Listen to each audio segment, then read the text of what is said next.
a su vez generan también algunas otras dificultades, por ejemplo, en la negociación colectiva, y en este caso las gremiales del sector agropecuario han decidido retirarse de los consejos de salarios porque no están de acuerdo con las pautas y los aumentos planteados por el Poder Ejecutivo, y explican preocupación por la aplicación de un correctivo salarial que entienden no está justificado a partir del 1 de julio. Esto ha generado la reacción también del PIT-CNT, el Sindicato de los Trabajadores Rurales. Se reunió ayer con la principal dirigencia de la central sindical para tratar el tema. Estamos recibiendo al secretario general del PIT-CNT, Marcelo Abdala. ¿Cómo andás, Marcelo? Muy bien, ¿ustedes? Hola, ¿qué tal? ¿Cómo estás? Hola, Bueno, ¿cómo cae esta noticia del retiro de las gremiales del agro? Realmente asombrosa, ¿no? Porque ¿de qué es lo que estamos hablando cuando hablamos de correctivo? Esto es bien importante que la gente esté clara, digamos. No tiene que ver con la negociación actual de los consejos de salario. No, tiene que ver con lo que pasó antes. Lo que se acuerda o lo que se pacta para el periodo desde el 1 de julio hasta que dure el convenio. En general se está pensando en convenios de 2 o 3 años. Estamos hablando de la finalización del periodo anterior. Y que representa algo así como 300 pesos por trabajador. sí, estamos hablando de un 2.52% para el sector del arroz y de los tambos, digamos. Son 400 pesos por trabajador. La gente tiene que saber que estamos hablando de un salario para un peón común de 20.111 pesos mensuales en el arroz. Y para un capataz general, es decir, en la relación laboral, además de la dirección de la empresa, el cargo de más alta jerarquía en el trabajo, 23.800 pesos. Y en los tambos estamos hablando de un salario de 17.238 en la base y un salario de 24.500 pesos en la cúspide, digamos, de la pirámide salarial. 2.52% de correctivo, que empata la evolución de la inflación con los ajustes que hayan tenido. Pero lo curioso, por eso nosotros tenemos una línea de rechazo a esta actitud, porque no es que no deban haber diferencias en la relación laboral. Lo que nosotros cuestionamos es el abandono del Consejo de Salario. Eso está cuestionando la institucionalidad establecida, digamos, para la negociación colectiva en el país. Ellos ya se retiraron en la negociación anterior, donde todos podemos incidir en el acuerdo en la diferencia, sea que arribamos a un convenio colectivo, que para nosotros es mejor, porque eso además de implicar negociación colectiva, implica reconocimiento del sujeto de la negociación, de la organización, tiene otros componentes que van más allá del salario, la importancia del convenio y de la negociación colectiva. En el Consejo de Salario, si no hay convenio, puede haber votación, ahí cada uno también se manifiesta y todo el mundo participa. Pero en este caso, ellos se retiraron en la negociación anterior y le dejaron a los trabajadores sin poder incidir y al Poder Ejecutivo la facultad unilateral de decretar. Después, en estos momentos, cuestionan el decreto. Sí. Entonces, no es una cosa sana, digamos. Porque lo que cuestionamos... ¿Pero qué camino les queda? Porque si en el momento no están de acuerdo, se va a decretar lo que ellos no quieren. Bueno, me retiro de las negociaciones. Se decreta esto y una vez que llega la instancia, dicen, no, yo en un momento no estuve de acuerdo. Bueno, lo que pasa es que la regla de juego no le da mucho margen tampoco, ¿no? Pero a nosotros nos pasa también. Cuando nosotros discrepamos con las pautas o los criterios del Poder Ejecutivo, que muchas veces, no llegamos a un convenio colectivo y tenemos que votar. Nos hemos abstenido en la votación del Consejo de Salario o hemos votado en contra. Pero, ¿qué es lo que ellos están haciendo? Ellos están cuestionando la institucionalidad tripartita para la negociación colectiva. Es más que estos 400 pesos por trabajador. Es más que se retiran antes de que en realidad empiece la negociación. Porque acá estaban discutiendo el correctivo. Es una señal de que el ámbito es no una lo conforma. Señal, esto es lo más claro grave para mensaje, nosotros. Es una señal de vaciamiento de la negociación colectiva, digamos. Tripartita, obligatoria, por rama de actividad. Porque inclusive en una hipótesis de mirar que puedan haber dificultades en la actividad. Ellos aseguran que si se da estas condiciones se van a perder muchas fuentes de trabajo. Bueno, siempre que hay un ajuste de esta naturaleza, además, ninguna empresa agropecuaria va a cerrar porque un trabajador reciba 400 pesos más, digamos. Pero si ese fuera el caso, tenemos toda la discusión del convenio colectivo para mirar caminos de vincular políticas de empleo, formación profesional. Lo que pasa, Marcelo, tuviste que el sector empresarial en general, cuando ha planteado alguna duda con respecto, no a la herramienta, pero sí alguna crítica concreta, siempre dice que sienten que son 2 contra 1, que el Poder Ejecutivo no es el fiel de la balanza, el juez allí. Entonces, bueno, creo que da la sensación que por ahí pasa esto también. Es bien interesante mirar la estadística de la negociación anterior. La inmensa mayoría de los grupos llegó por acuerdo.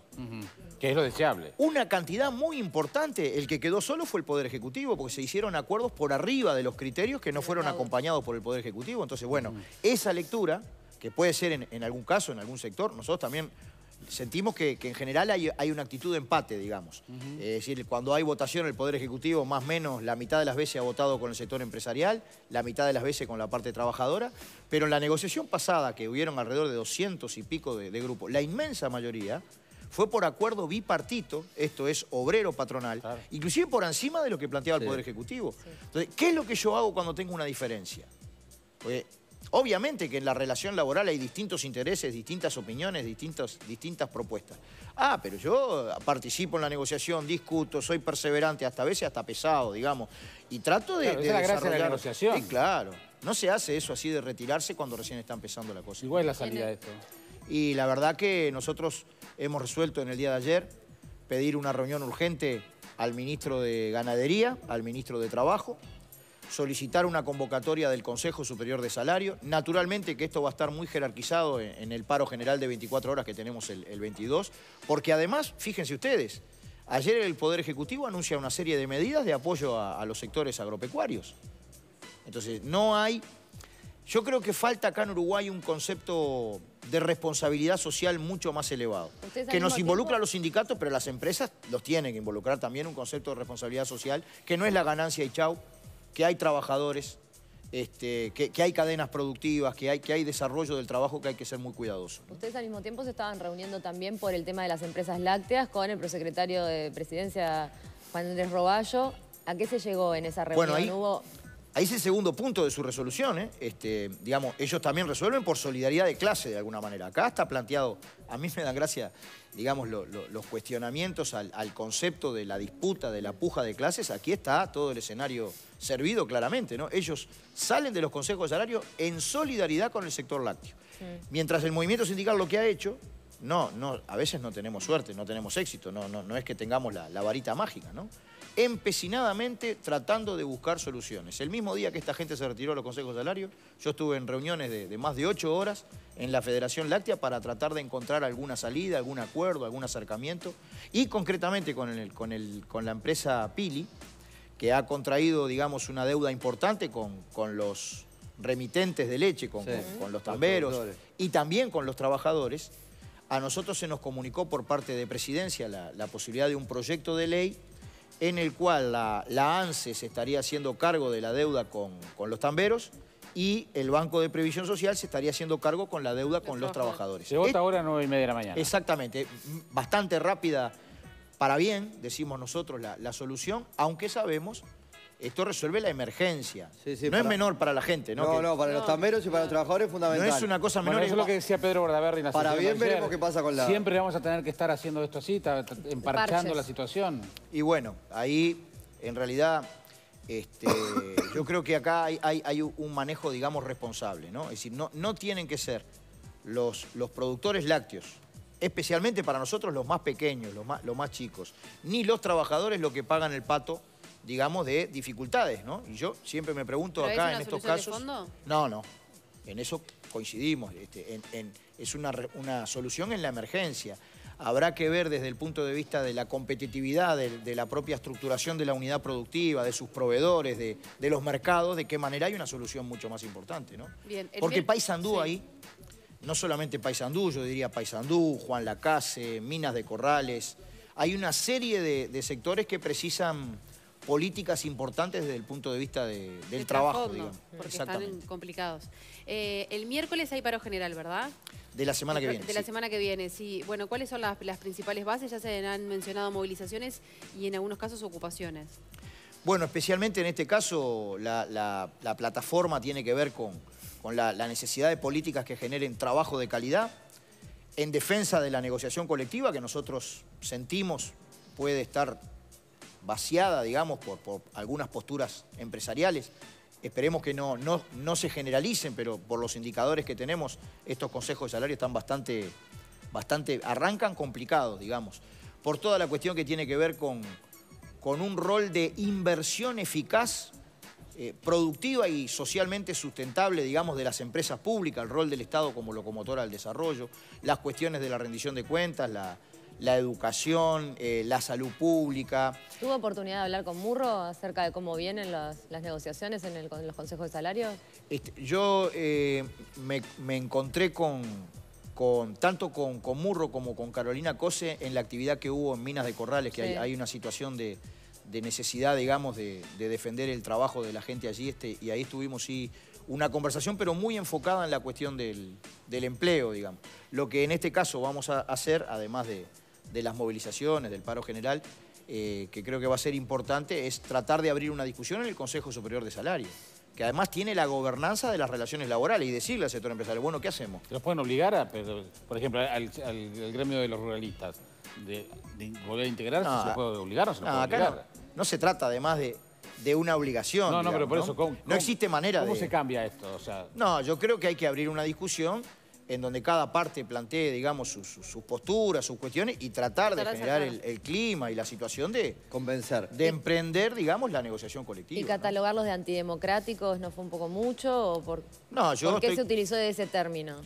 Porque, digamos que los problemas que puedan existir en la economía, los problemas productivos, cuando van en desmedro de la negociación colectiva, la situación que tenemos son situaciones, digamos, de marginación social y de exclusión. Y eso el movimiento sindical lo rechaza terminantemente. Marcelo, mencionabas recién a Murro Acose, se ha adelantado un poco la campaña para el año que viene. En la última, el PIT-CNT adoptó una posición explícita respecto a lo que eran las elecciones, en aquel acto que se hizo en septiembre, aquel paro contra la ofensiva restauradora, y de alguna manera apoyó al Frente Amplio. ¿Se va a ir en la misma línea para las próximas elecciones? ¿Falta mucho todavía? ¿Cómo la ves? Bueno, el PIT-CNT no tiene partido. Yo no leo, respeto tu opinión, pero no leo que haya habido un apoyo explícito del PIT-CNT al Frente Amplio. Lo leyeron compañeros tuyos, no yo, Richard Reed, por ejemplo. Está bien, también lo respeto, pero discrepo. Ese paro no fue en apoyo a las políticas que se venían desarrollando. Yo diría que sí, digamos, para no deslindar y no hacerme el distraído. Sí hay un rechazo contundente al desarrollo o al despliegue de políticas neoliberales que hoy, por ejemplo, se están procesando tanto en Brasil como en Argentina, que tienen un impacto terrible en el mundo del trabajo, ¿no? Es decir, hay una parte de las aspiraciones patronales que han sido presentadas, por ejemplo, en alguna propuesta que elevó la Cámara de Industria al ministro de Trabajo, que son casi que textual partes de la reforma laboral de Temer en Brasil. Esto es la individualización y la fragmentación de la negociación colectiva. Que un trabajador individual negocie en términos de horario, en términos de licencia, en términos de descanso, él solito frente a una empresa en vez de... Eso lo rechazamos. Pero el PIT-CNT haría la misma declaración de las elecciones pasadas, ¿la haría ahora frente a la nueva elección? Tu opinión personal. Mirá, eso hay que verlo digamos, en el año que viene. En este momento nosotros estamos recontra ocupados en el desarrollo de la acción por el trabajo y por el salario y por la negociación colectiva. Lo que definió el Congreso del PIT-CNT, en forma clara, digamos, por eso decía que no me hago el distraído, entre una alternativa, digamos, de liquidación de la negociación colectiva, de liquidación de las políticas sociales o las políticas activas del Estado para el empleo y para la gente, de desregulación no es lo que ha mercado hasta ahora la oposición, ¿no? El Nadie Congreso quería eliminar los consejos de salario. Sí, pero si yo te digo, dejo los consejos de salario, pero las negociaciones por la empresa, soy recontra elegante y te estoy diciendo que no los elimino, pero los elimino, ¿no? Porque el consejo de salario es tripartito y por rama de actividad. También hay unas recomendaciones de la OIT que no se han cumplido. ¿En general? Sí. Por responsabilidad patronal. Sí, bueno, pero... Porque mirá que ahí fue la central la que propuso mejorar los mecanismos de prevención de conflictos y las patronales lo rechazaron, ¿no? Pero en ese sentido el Congreso fue claro, no a la restauración neoliberal.